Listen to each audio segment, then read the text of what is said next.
Happy Sunday, everyone. Hope you're doing well. Just returned from a trip to Glacier National Park with the wife for our wedding anniversary. Beautiful place, insanely beautiful place. So it was a lot of fun to go hang out. Today's topic is one that we've touched on in past musings here and there, but we're going to go squarely into focusing on in this particular musing, especially because it is a supremely important one for those of us who try to read the scriptures with an eye toward applying them to our day. President Hinckley had that great quote at one point where he said that the Book of Mormon is more inspired and inspiring than the morning newspaper, especially in trying to help us understand what's happening and what we should do about it. And so if the point of Scripture is to try and understand what we ought to think and do about today, then I think it's through that lens that we need to look at the past. So why today? Well, of course, today is the anniversary of 9/11. And it's interesting, right? Whenever I, in past years, have talked about 9/11 or talked about various, wars or, things like this, some people in the comments will often retort, "Oh, talk about that on any other day, but not today," right? As if the day is hallowed and sacrosanct and, we should not say anything critical. We should just remember. We never forget, right? We never forget 9/11. Remember, right? Save your criticisms and your conspiracies and your, cantankerousness for any other day, but on 9/11, thou shalt not say anything critical of anyone, but only remember. Remember the people who died. I don't buy into this view at all. I've never thought that we can't talk about, like if anything, I believe the opposite. I believe anniversaries of these events are the most important time to talk about them, primarily because it is when people's attention, their crazy, split, distracted ADHD attention is focused, when you can maybe foster a discussion or pique interest or spark curiosity in a different perspective about the events of that particular day, whether it's, Veterans Day, Memorial Day, Labor Day, 9/11, whatever we're talking about. So I do think it's important to talk about events on their anniversaries and to offer a perspective that I think is grounded in truth, other than the fictional fantasy that people like to console themselves with, because, go America. And so here we are on the anniversary of 9/11 talking about, among other things, 9/11. Now, one of the greatest things that those who conspire to do evil have done is to brand those who try to understand their evil acts as, kooky, fringy, crazy, conspiracy theorists, to have the term conspiracy theorist itself turned into a pejorative, into a hiss and a byword. Like, man, that is the death knell of being labeled that way, because then all of your, credibility is destroyed. I mean, that is a masterful act to be able to orchestrate that type of cultural attitude, especially in a society that has been lied to time and time and time again, where there is an abundance of evidence of government corruption and conspiracy. To label those who are paying attention to these acts as crazy, I mean, that's masterful. You at least have to give credit to, the powers that be, the elite, whatever you want to call them, to have cultivated a culture in which looking into these types of conspiracies, conspiring acts, to call attention to them, to encourage other people to learn about them, to encourage skepticism towards the official narrative of whatever it is we're talking about, right? To disregard all of that as kooky. That is well done, right? To be able to do that. That is an impressive feat on its own. Now, I'm not going to spend a ton of time on 9/11 in this. However, because it is the anniversary of 9/11, I think it's important to frame today's musing around that event. Now, I am not going to advance a particular theory as to what happened. There are many.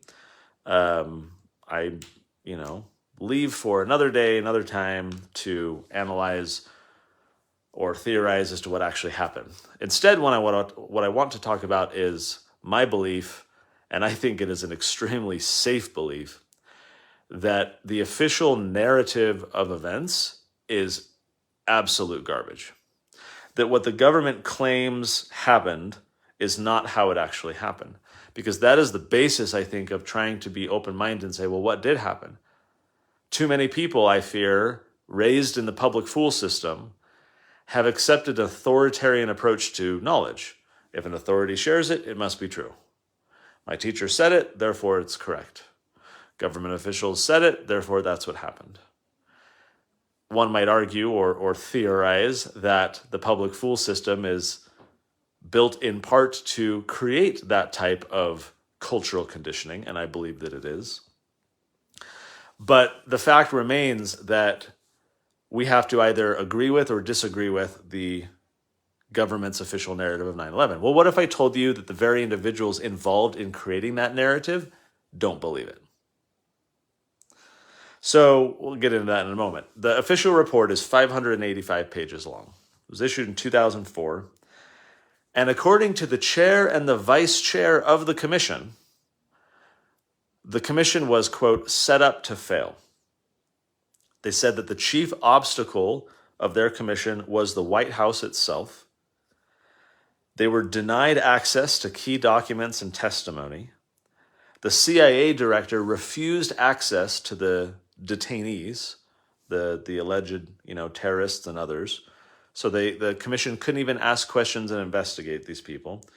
2 years after the report, so this is 2006, the chair and vice chair, again, of the official commission that put together the official report of what officially happened on 9/11, right? They said that they were startled, the chair and the vice chair, they were startled by news reports that the CIA had destroyed videotaped interrogations of the detainees. They had not even known that the videotapes existed. I mean, think about that, right? Like, here's a commission ostensibly organized to get to the bottom of what happened on 9/11. And time again, they are, in their own words, the chair and the vice chair, set up to fail, denied access to all kinds of information. Bush and Cheney ultimately decide to go and testify, not even testify, because they didn't do it under oath. It was behind closed doors. It was in secret. They did it together so that they could stay on the same page with the same narrative of what happened. Again, not under oath, not on record. They wouldn't be recorded. And this was after, they didn't even want the commission to happen to begin with. They fought the effort to create a so-called independent commission. They just wanted to do it internally. And they ultimately relented when many of the family members of 9/11 victims put pressure on the White House, and they relented. But here's Bush and Cheney. They won't go separate. They won't go on record. They won't go under oath, right? And so then you have the chair and the vice chair of the commission being shocked that there's this evidence that comes out because they didn't even know it existed. They knew that there was a bunch of other evidence that existed to which they were denied access.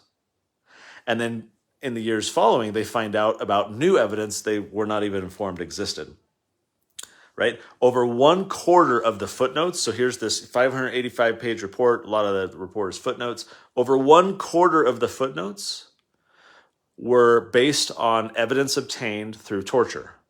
So they have these detainees, these prisoners. Of course, the word detainee is itself a legal fiction because they were trying to get around the Geneva Convention and international law, and they were trying to claim that these people were stateless detainees rather than prisoners under an act of war or anyone who would be afforded basic rights. And so the very word detainee was this kind of legal creation to try and be able to get away with torture. So they're torturing these detainees using, waterboarding and all these techniques, right?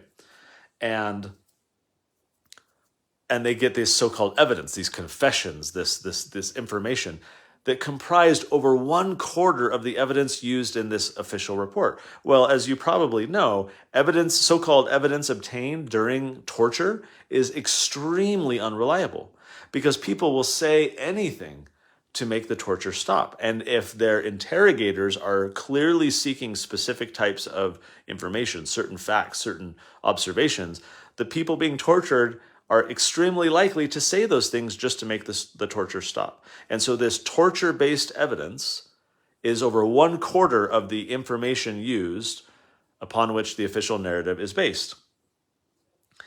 The executive director of the commission, he said quite a bit, if not most, of the information in the official 9/11 story came from the interrogations. So, and maybe a final note about this commission. There was a bunch of folks from the intelligence community, the CIA, FBI, all the acronyms. They got together and created the National Security Whistleblowers Coalition. And they claimed that the 9/11 Commission report was flawed because the commission refused to hear, they ignored or censored testimony about the many warnings before 9/11 that were given to intelligence agencies. The official narrative was like, oh, we got attacked. Why in the world did we get attacked? Oh, why did they hate us? Why did the terrorists hate us? They hate us because we're free and because we're capitalists and we spend money on things. So let's show them who's boss. Go back to the mall and spend money. I mean, that was Bush's narrative in the days that followed, right?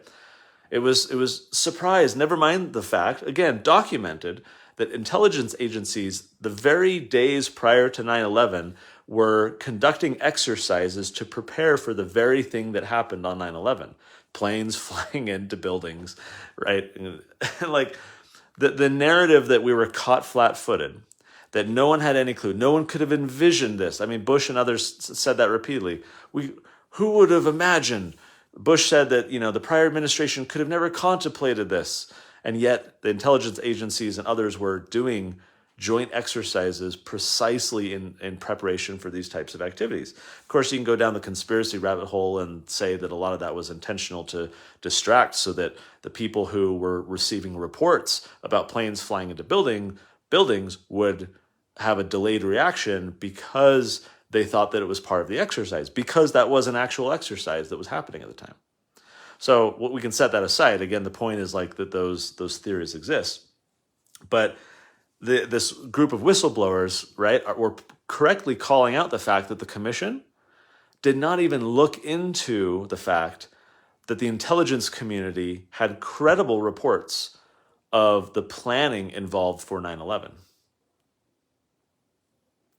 And that's not even in the report. How can you have an official report that doesn't even acknowledge or look into the fact that elements of the government, people within the government, had credible information that this was all being planned? Well, again, it's as if it's, quote, set up to fail, according to the chair and vice chair, or that it was designed to have a predictable outcome that, says, oh, don't look over here, just look over here, like a magician's sleight of hand, right? Here's the official narrative over here. Oh, shucks, we were caught flat-footed. It was a failure of imagination, as one official said. We couldn't imagine what was going to happen, which is all complete BS. So here you have 9/11, right? And again, you can theorize as to what and where and when and all the things, right? There's all kinds of interesting little tidbits and rabbit holes that we could go down. One of the things I think, though, is interesting to think through is what we saw from the Project for a New American Century. So in the years prior to the Bush administration, we have the Clinton administration, and before that it was Bush Sr. And there were several individuals in Bush Sr.'s administration who formed an organization called Project for a New American Century. Chief among them, Bill Kristol, who total neoconservative, neocon, which means like warmongering, kill all the people, grow the military, peace through strength, And so Bill Kristol and all his neocon buddies from the original Bush administration formed this group.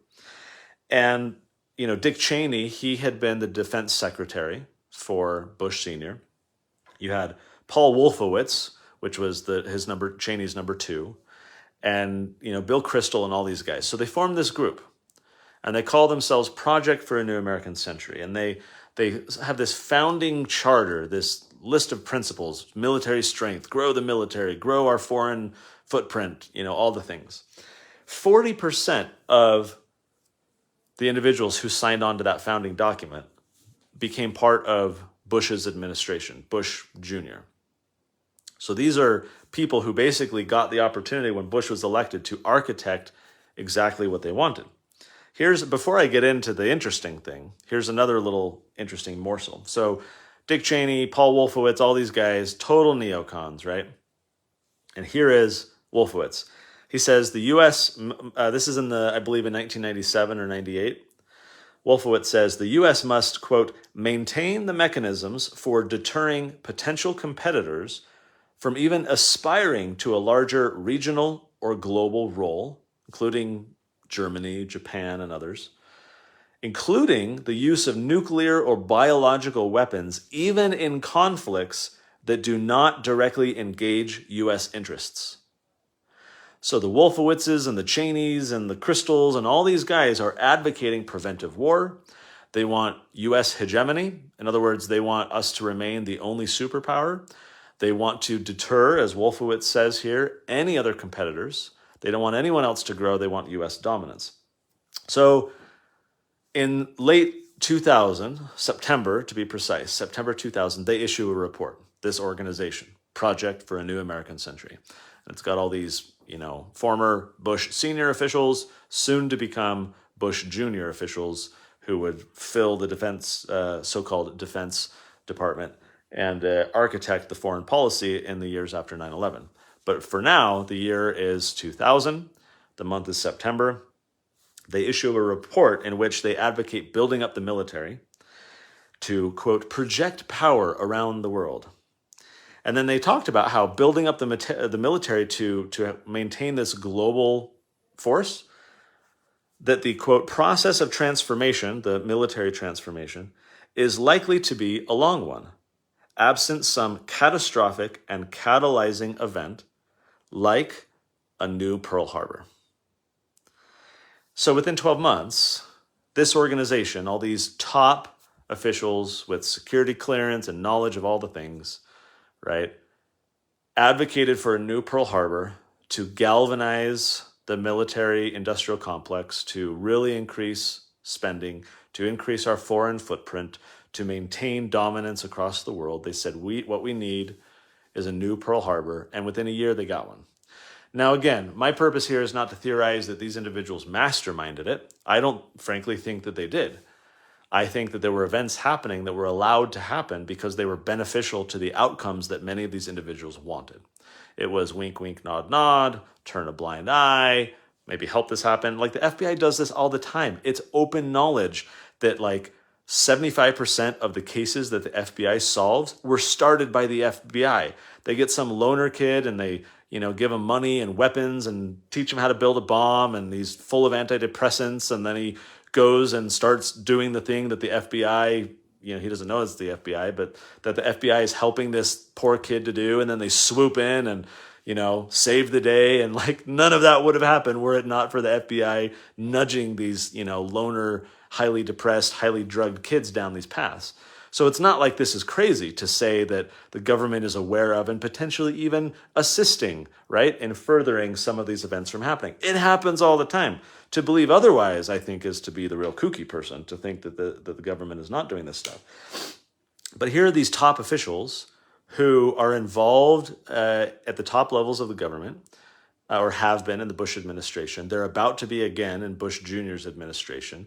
They have top clearance to know all the things going on. They want to expand the military's footprint, size, scope, and all the rest. And they say what we really need is a new Pearl Harbor. And within 12 months, they have it. I mean, that's shocking on its own, right?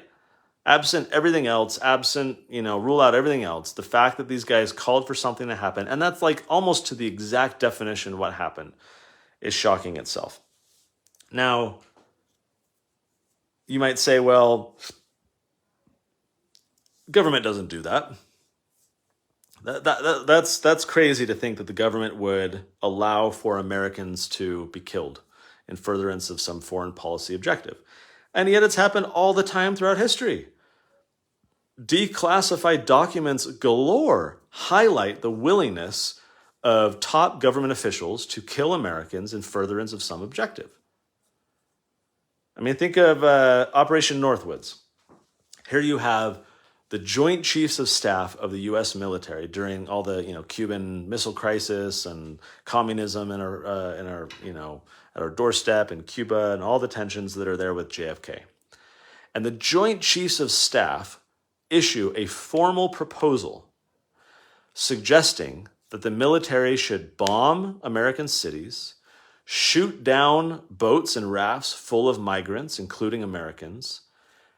I think they even recommended shooting down or bombing a plane, but basically killing a bunch of Americans and Cuban refugees, but yes, Americans as well in their plan.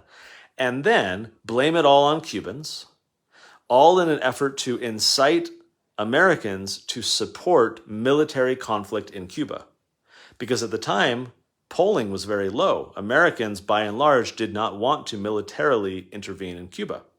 And so here's the top brass of the military, sworn an oath to uphold the Constitution, to protect Americans. And they're proposing to kill Americans, to deceive the public into supporting war, all in an effort to further military objectives, expand their footprint, expand their power, and all the rest. You have Operation Mockingbird, the CIA's manipulation and control of news coverage. Operation Paperclip, relocating all these Nazi scientists and putting them to work after the war here in America. You have the Gulf of Tonkin, the faked intelligence used to justify entry into Vietnam. You have MK Ultra, experimentation with drugs and hypnosis and all these things for mind control on unsuspecting people. You have Naira. I talk about this in my book Feardom that I wrote a few years ago. This 15-year-old girl who claimed in this briefing to a congressional committee that she saw Iraqi soldiers abandoning taking preemie babies out of incubators and tossing them on the floor. So she's testifying to the barbarism of these soldiers, all in an effort to show the American public how shocking this is, to say, we need to go stop these bad guys. Look at what monsters they are.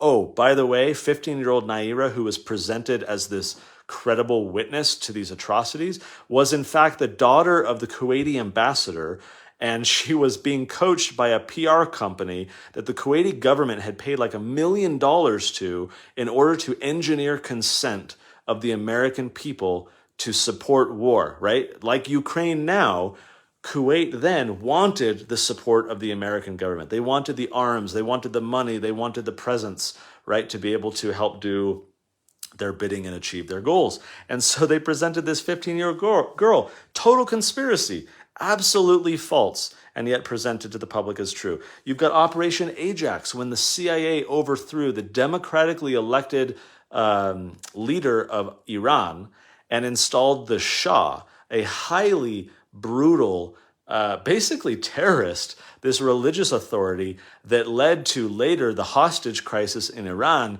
which led to all the instability and all the conflict that we have today, originating with the CIA's efforts with Operation Ajax in '53 to depose another government's elected official, top elected official. I mean, the NSA spying on everyone, right? It was conspiracy to have the Director of National Intelligence, a new position that was created after 9/11, because, the failure was that the intelligence agencies weren't talking to one another and all the information was siloed. That's why 9/11 happened. So what we really need to do is have another government bureau that kind of centralizes everything, and we'll have a Director of National Intelligence who will oversee all the intelligence agencies. So here's this guy, top intelligence official, being asked by Congress whether they're, reading emails and spying on Americans, doing all this stuff, flat out lies to them. This is James Clapper.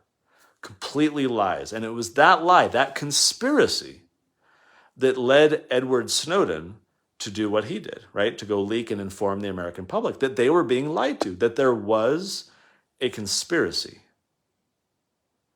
So, and I could go on. I mean, there's just all kinds. I got notes galore. There's so many, and these are just the ones that we know about. And there are countless others that we know about that I haven't mentioned. But these are just the ones where we've had declassified information or something like Edward Snowden leaking. We have knowledge of these things. If this is what we've been able to find out, one has to conclude reasonably that there are many other conspiracies within the government that we don't know about, that we may never know about, right? It is entirely reasonable that power-hungry politicians, military leaders, and bureaucrats have in the past, are now, and will in the future conspire to maintain their power, to increase the size of their budget. I mean, did you know that Donald Rumsfeld, the day before 9/11, had a press conference in which he publicly admitted that the Pentagon could not account for trillions of dollars?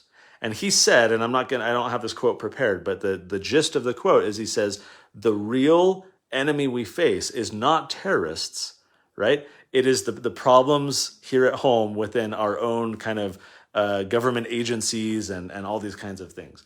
And he says we can't track trillions of dollars. Oh, and then by the way, conveniently, the following day, a plane flies into the Pentagon. Now, I think it's ludicrous to think that it was a plane. I think there's abundant evidence to suggest that it wasn't. And it's also curious that all of the footage from all the gas stations and nearby CCTVs and everything else mysteriously has just never been accessible and, of course, ridiculous. And even if they were to release it these days, now we have deep fakes and AI, and we're almost at the point where we can't trust video footage because it can be doctored so easily. That, I think, is a big, big threat moving forward for society, to not even be able to trust our own eyes. Topic for another day. But the point is that call it a plane, call it a missile, call it a bomb, call it whatever you want. Big hole is blown in the side of the Pentagon. Oh, in the exact location where all the documents are stored for all the budgeting, where 24 hours prior, Donald Rumsfeld publicly admitted that they had lost track of trillions of dollars. Like, again, I am not one to suggest that, in the span of 24 hours, and maybe he decided to announce it that day knowing what would happen the following day. I don't know, right? I care less about the particulars of all the things than I do kind of the meta-analysis, the 30,000-foot view, the cui bono, who benefits, right? That Project for a New American Century, all these absolutely evil people wanted a new Pearl Harbor specifically to ramp up military spending and foreign aggression, and they got what they wanted, and that's exactly what happened. So who benefits? Well, the very people who wanted, these outcomes. And for them, the ends justify the means. And so the means involve maybe, silently standing by while these people start to plan these activities, or maybe helping them, as, has happened throughout history, to facilitate those goals. Now, I think it's important to point out that conspiracy is scriptural. And so I titled this Mormons or Conspiracy Theorists because I believe a central tenet of our faith is that conspiracies have happened in the past and will happen in the future, are happening in the present.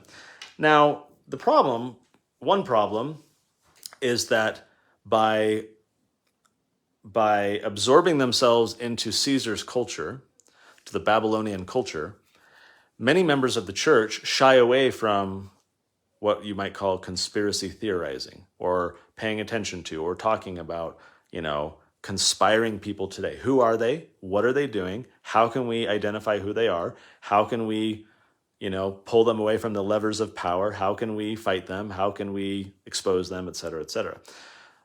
Unfortunately, many members of many members of the church, like their cultural counterparts just out there in the world, prefer to bury their head in the sand. That's where I got the word sand when I messed up earlier.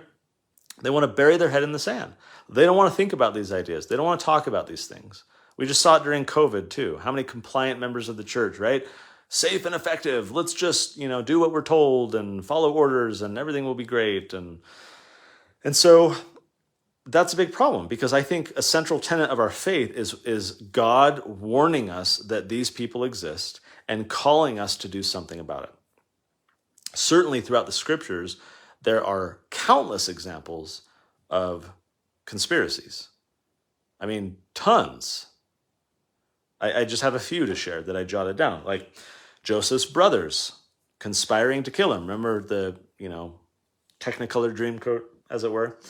His brothers conspiring to kill him, later conspiring to sell him, into slavery to Egypt. Judas conspiring with the Jews to kill Jesus. You had Absalom, who conspired with rebels to overthrow his father David. You have David fornicating with Bathsheba and then conspiring to send her husband to the front lines knowing that he would face certain death. You had 40 Jews taking a secret oath conspiring to kill Paul. I mean, over and over again, the Bible is full of examples of conspiracy. So too with the Book of Mormon. You have the daughter of Jared flirting with a man, right, who forms a secret combination to kill her grandfather in order to put her father on the throne. Remember that one? It's quite the story.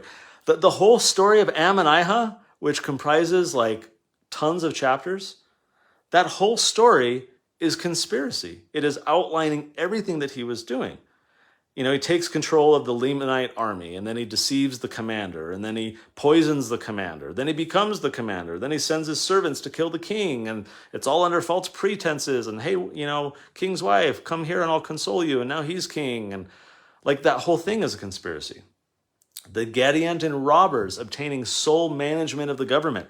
That whole thing is one big conspiracy. The whole second half of the book of Ether, you remember this? This king killed him, and then the son rised up and brought these people together and killed the father, and then the uncle over here to avenge the son, and they, you know, conspired. Like that entire second half of the book is a conspiracy, which interestingly, I only latched onto this, 8 or 9 years ago, but all growing up, I never really paid attention to this, that the record of the Jaredites, when it was found later on, was translated by Mosiah, right? Because you remember that I think it was Ammon who kind of came across these guys, and they had the plates, and they had the big stone, the round stone, because Coriantumr lived to the very end, and he was able to meet the Zoramites, I think. And so anyways, Ammon ends up with these records, and is it Limhi, I think, is like, hey, can you translate this? And he's like, no, but I know someone who can. And anyways, they get over to King Mosiah. And King Mosiah, using the Urim and Thummim and his power as a seer, is able to translate this record. And it was shortly thereafter, actually there were two things going on. The first was Limhi talking about what happened with King Noah and all the evil things that King Noah was doing and causing to be happening in his people. But then he gets this massive record from the Jaredites, half of which, at least the second half of what we have, is a massive tale about the problems with monarchy. That centralizing power creates this contest to wrest control over the levers of power, right? The whole thing is a tale of why monarchies are horrible. And so then King Mosiah reading this and translating it for the people, and it was a great benefit to the people and helped them and all the things the Book of Mormon says. But it was like almost immediately after King Mosiah did that he dethroned himself, that he introduced the system of judges. And he says, we read, right? He's like, oh, how much problem there is when we see, one person in charge, and how much evil a king can cause to be happen. And growing up, I always read that thinking, yeah, King Noah is such a bad guy. I think it was the Jaredite record that did far more, because there have been bad kings before. I mean, there were bad Lamanite kings. It was common knowledge that you could have good kings and bad kings, right? Sure, we had King Benjamin and King Mosiah, and we had kind of a good track record of good kings, but it wasn't like it was a shock that there would be bad kings. Israelite history was full of those examples. So that wasn't enough to convince Mosiah, I think, to lay down power and change the whole system of government. I feel very confident in saying it was the translation of that Jaredite record and seeing this massive scene of carnage. All these conspiracies playing out that overwhelmed Mosiah to say, whoa, let's not have that happen. But that was an example of a ton of conspiracies. You had the murder of the chief judge in 3rd Nephi and the dissolution of the entire Nephite government, right? They all end up in tribes and clans and everything, right? So you had this massive conspiracy to murder the chief judge. You had Kishkumen assassinating Pahoran and then trying to assassinate Helaman. So I think it's very easy and very safe to say that the scriptures provide evidence of conspiracy, that there are that there have been in the past conspiracies. I think where a lot of members of the church struggle and fail is in their willingness to apply past trends to present circumstances. Almost as if they say, oh, we've grown more sophisticated. Right? There's more transparency today. It would be much harder to pull something bad off. Surely if there was a conspiracy, someone would come and confess or or leak it or, whatever. Well, okay, take Edward Snowden as just one simple example. Here's someone leaks it in hopes for systemic change. Everyone gets shocked and then they go back to sleep, right? Snowden himself has talked about how he considers that like his greatest failure, that there hasn't been, significant policy reform stemming from the transparency. The people don't want to know. They prefer the fantasy, right? They don't want the ownership and the onus of holding people accountable. They prefer to be placated with fantasy than to do the hard work of rooting out corruption.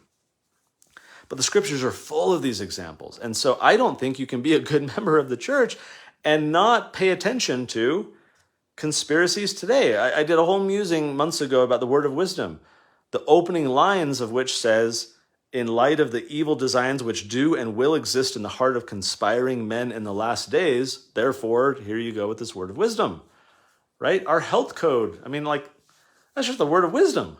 And it itself is predicated on this idea of conspiring men and evil people in the last days. Of course, you have, the countless examples in the Book of Mormon of what do these conspiring people do? They, in several places, it talks about how they substitute for the laws of God the laws of wickedness. They're trying to do evil things and get away with it.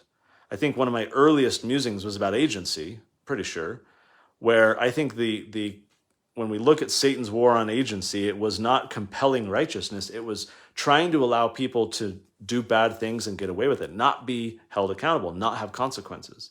It's the eat, drink, and be merry option, right? Come down to earth under my plan, do whatever you want, we'll all come back to heaven, hoorah. That is enticing to people. To be told, follow me and I will compel you to make good choices, that's not enticing. How can Satan draw away a third of the hosts of heaven? It's with an enticing message. And eat, drink, and be merry, and maybe we'll be beaten with a few stripes at the end of the day, blah, blah, blah, right? That's enticing.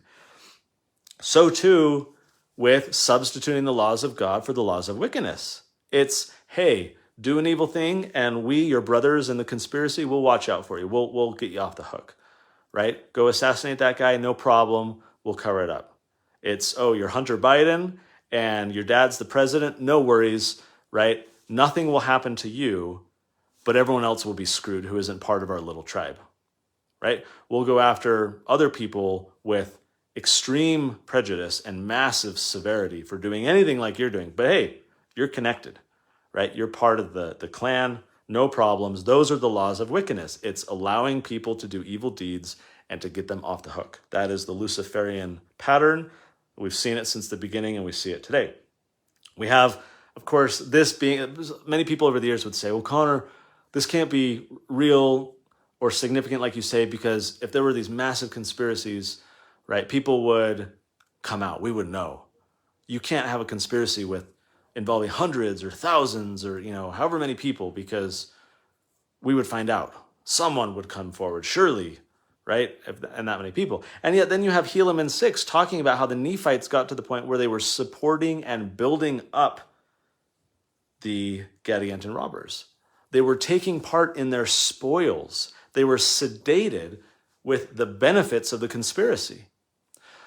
So I reply to these people and I say, it is entirely plausible that a majority of people are participating in a conspiracy because it's become so mainstreamed that no one questions it, right? People benefit from the largesse of the military-industrial complex. People benefit from feeling like they're being kept safe.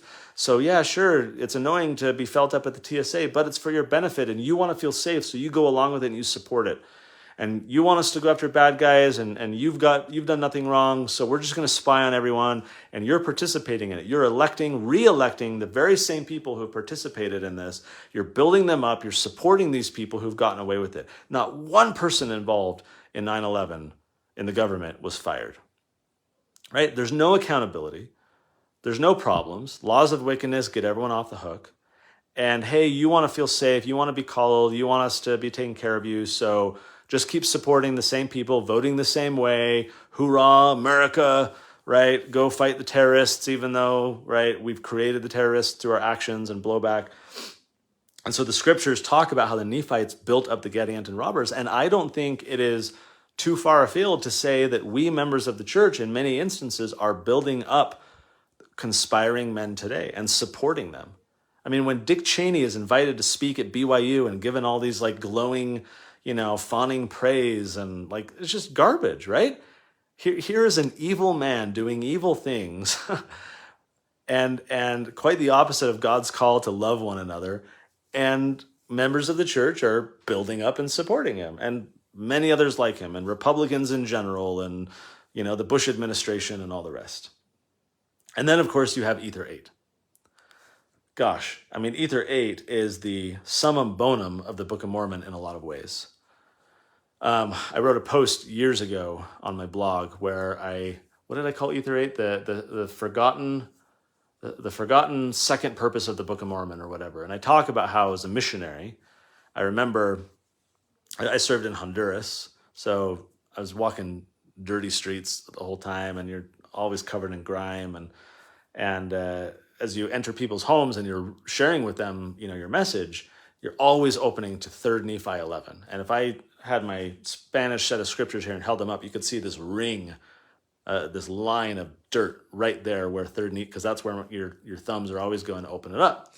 And that's like the primary focus of the Book of Mormon. It's like, wow, Jesus visited more than one group of people. He's not just the God of Jerusalem, he's the God of the whole world. And just like he told the Israelites, right, other sheep I have which are not of this fold, them too must I. Here's an example of him visiting other sheep. He told the sheep in Israel that he was going to do this. Here's an example of him. And so it's a great message. It's a second witness that God is real, that Jesus really lived, that he did what he said he did, that, all the things. And so of course we share that. Of course we lead out with that. It's good news. It's the gospel. But a forgotten, and I think secondary purpose, the primary purpose is to be another testament of Jesus Christ. God is real. This is all true. Here we go. Follow the commandments, right? Live like God, become like God, all the things. So that's the gospel. That's the primary purpose. But I think a secondary, and by secondary, I don't mean like way in the back seat, minor. I think a major, although secondary point of the Book of Mormon is Ether 8. Because if 3 Nephi 11 is like this primary witness of Jesus Christ, the good news, Ether 8 is the primary warning, the bad news. The Book of Mormon over and over again testifies of Jesus Christ. Someone did that analysis where they found, I think on average, like 1 out of every 3 verses, Jesus is mentioned on average. Something like that. Might have been 1 out of every 2. So clearly, the book's primary purpose is to testify of Jesus and that he was real. But over and over again in the Book of Mormon, it's saying, remember, remember, remember, remember, remember. And so here Moroni gets to the very end, right? We have the Book of Mormon, because Mormon is compiling this record from all kinds of different plates and presumably other records that were being kept as well. So he's documenting all these things, right? And then presumably working at the same time with his son Moroni, who, after his father's death, takes over the work. And so now Moroni is wandering. All the Nephites have been killed. He's alone. He's finishing the last few chapters in his own book. He compiles gets the Jaredite record that we were just talking about. He adds that on. So here's Moroni at the very end. And with his father, documenting this entire Nephite history, again, compiling a ton of records into this distilled, summarized version. From their vantage point, Mormon and Moroni can see the meta trends, the 30,000-foot view. What's going on here? What happened? God gave this promise to Lehi, right? If you can keep the commandments, you'll be blessed in the land. If not, cursed will be the land for your sakes. And so they're looking at this whole Nephite history, and they come to a very specific conclusion.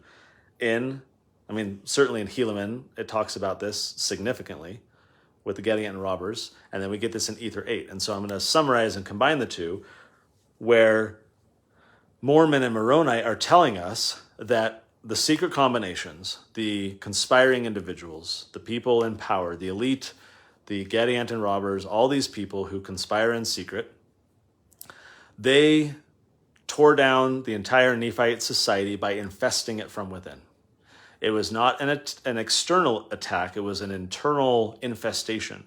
They obtained sole management of the government to impose their designs upon people, to grind upon the faces of the poor, right, to punish God's people. They obtain, and to substitute for the laws of God, the laws of wickedness, to get all their buddies off the hook, to place their friends in the judgment seats, to elevate their friends into positions of power. And so that's exactly how the Nephite society was destroyed from within, with the participation of many, if not most, of the Nephites themselves. It was the Lamanites, remember, who were converted and then started to preach the gospel against the Gadianton robbers and the like to try and root out the conspiracy. But it was God's people, the Nephites, who went along with it, who built it up, who supported it. And so there's the Nephite society. And then so too with the secret combinations in the Jaredite society. So then we get to Ether 8. Moroni is nearing the very end. He's talking in Ether about the Jaredite version. He's already, with his dad, written about the Nephite infestation in Helaman 6 and all the rest. So Moroni is like at the tail end of this whole record. And I didn't have it prepared, but you guys know the scripture. And if not, if you're rusty on this, an opportunity to go read Ether 8. Because in verses like 23 and 24, Moroni says, here's all these things that have happened. I think it's in Helaman where they say these secret combinations have caused the destruction of both the Jaredite and the Nephite society. And so back to Ether 8, Moroni says, the Lord commands you to awaken to your awful situation so as to not allow these secret combinations to get above you. Otherwise, woe be unto it, and it's the harlot and all the things. I don't think I have... let me see. I think I've got an extra copy right here. Maybe not. All right. Well, I didn't come prepared with my Book of Mormon, but you guys know the... Oh, here it is. I've got a Maxwell Institute Study Edition of the Book of Mormon. A little bit dusty. All right. We're going to read Ether 8 briefly because there is such power in these words. And you know what really gets me? Maybe this will be another musing for another time. And I think I might have touched on this in the past. What has bothered me for years is that, like before Come Follow Me, and even now, the church's manuals, every 4 years we're cycling through books, right? Old Testament right now, then New Testament, then Book of Mormon, then Doctrine and Covenants. The Book of Mormon manual for gospel doctrine study, not gospel principles, which is like the new members of the church and the, right? Gospel doctrine. This is about the doctrine. And you, as a teacher, you flip through this manual for Ether 8. Doesn't even mention this stuff. The manual before Come Follow Me, it had in the study helps at the bottom. So like you get through the whole manual and then it's like, oh, if you need some additional ideas or whatever, maybe you talk about this. And it has this brief little mention at the bottom of the lesson manual that isn't even designed to really be part of the main flow and structure of the content. What the... Like, I have long been frustrated by that. And it hasn't really improved with the Come Follow Me manual. Because, again, this is like such a focal point of the Book of Mormon. 2 entire societies have been destroyed from within as a result of this. Moroni says the Lord is commanding you to see this, to understand it, to wake up to it.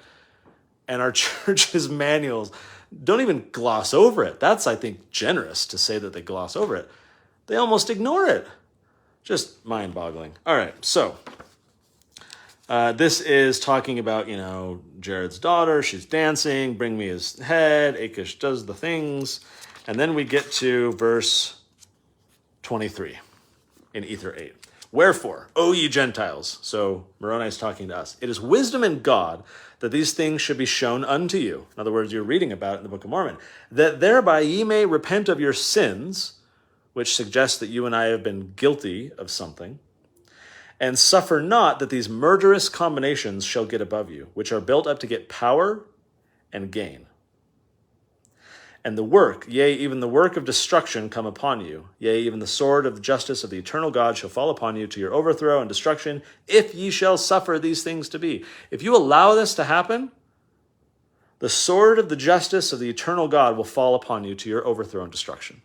If you support and build up these secret combinations like the earlier Nephites did, if you don't follow the commandment here and seek to suffer not that these murderous combinations shall get above you, if you participate in their spoils, if you support them in any way, if you fail to root them out, we are going to suffer consequences. So verse 24, wherefore the Lord commands you, when you shall see, not if, when you shall see these things come among you, that you shall awake to a sense of your awful situation because of this secret combination which shall be among you.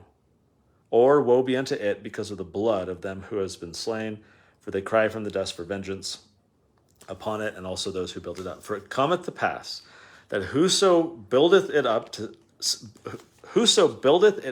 seeketh to overthrow the freedom of all lands, nations, and countries. And it bringeth to pass the destruction of all people, for it is built up by the devil, who is the father of all lies, etc., etc. Wherefore I, Moroni, verse 26, am commanded to write these things, that evil may be done away. How do you think we as members of the church, we as Christians, we as Mormons, we as whatever you want to call yourself, members of the Church of Jesus Christ of Latter-day Saints, how do you think we're doing when it comes to that? How is our church culture doing as it pertains to the obligation we are under that God commands you to awake to a sense of your awful situation, to suffer not, like, ask an average member of the church, who are the secret combinations today?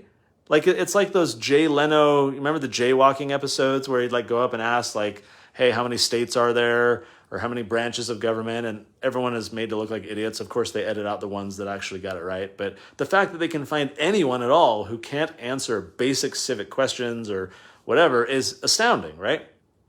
Parenthetically, I've seen lots of YouTube videos of this being done on high school campuses where you get these high school graduates who just got done with like a decade of serious schooling, and they're asked even more basic questions and often can't answer them, which, again, public school system, not public school system. It's at least not a public education system. But how many members of the church, if you were to stop them on the street and ask them, who are the secret combinations today? Who are the threats? Who is trying to seek to overthrow the freedom of all lands? How are they doing it? What are they doing? And how can we stop it? Like, they won't be able to answer any of that. So what are we doing as a church if this secondary, massive purpose of the Book of Mormon, again, President Hinckley talking about it, he talks about the secret combinations, and he talks about these evil people scheming and lulling people into a false sense of security and leading people into unjustified wars and spending blood and treasure. So Hinckley's talking, that quote I shared earlier is in the context of modern day conspiracy. And the application of the Book of Mormon in warning us about and helping tune us in to what's happening today. That's when he says that the Book of Mormon is more inspired and inspiring than the morning newspaper or our equivalent, social media and news stories, which are more propaganda than truth.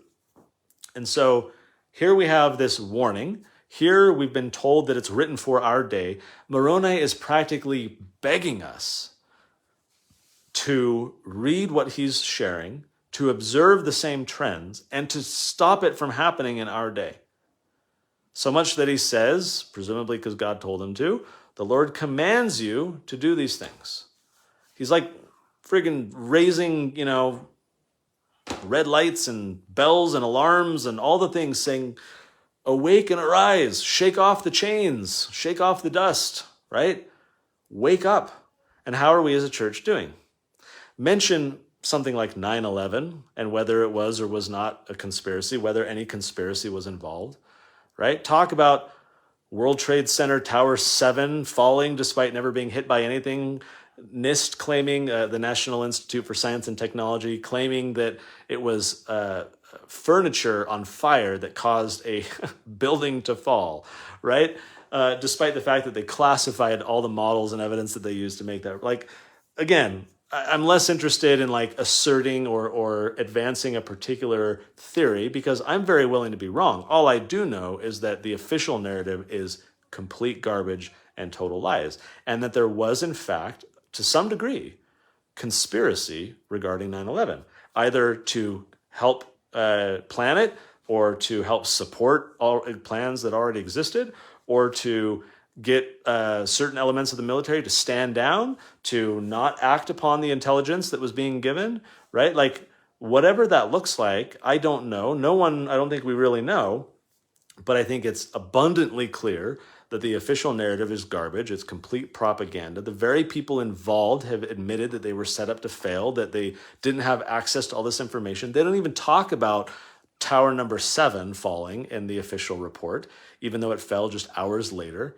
And who's it? Larry Silverstein saying, oh, we decided to pull it. In other words, have the building intentionally collapse. And he said that on news. Like, again, go down all the rabbit holes you want. What I'm more interested in is getting people to recognize that conspiracies have happened in the past. There's abundantly significant declassified documents to support that fact. And are we really so deluded to think that people in the government today are not conspiring to do evil things like their predecessors were decades ago, for which we have declassified evidence? Like, how ludicrous do you have to be to believe something like that? Therefore, the reasonable and rational conclusion is that conspiracies are happening today. And sure, while theorizing about them is, sometimes difficult to say here or there, or what is it, or who's doing it, I think it's important to be extremely skeptical about those in power. And again, looking at cui bono, who is benefiting by these actions? Who's benefiting from changing the definition of vaccine? Right? When the CDC changes the definition itself of a vaccine, and you have big pharma pumping out and earning billions, and you have people being injected with all this stuff, and you have a society of people being easily controlled and badgered into submission, right? Like, who benefits from something like that? And maybe we can look with a skeptical eye towards these people and theorize that they're in communication, that they're in cahoots, that they're in collusion, that something is going on that maybe we won't find out about until, we die, or until, and we can kind of look down and kind of understand what's going on, or for decades until documents are declassified and we learn the truth, or someone like Snowden leaks information only to be outraged for a few months, and then the public goes back to sleep and doesn't really care anymore because they continue supporting the very same people. They're building up the secret combination. They're participating in its spoils. They like the status quo. They like to be soothed with promises of being kept safe. And they like to feel jingoistic that the bad guy is those brown people on the other side of the world. It's not people within your own government. It's not people on Team America, right? Point your ire and focus your attention on those, desert dwellers half a world away. They're the problem. It's garbage, but people want garbage. They prefer the, seductive lie to the uncomfortable truth. And that's an unfortunate byproduct of how human brains are wired. And it allows people like this, I think, to take advantage of that and maintain and perpetuate their power. And yet, we have been commanded by God to not fall into that trap. How are we doing? How are we as a church doing? How are you as a family doing? Are we falling into the trap to think that conspiracy theorists are crazy kooks? Or do we recognize that the real kooks are the ones who believe any official narrative put out by the government? See you next week.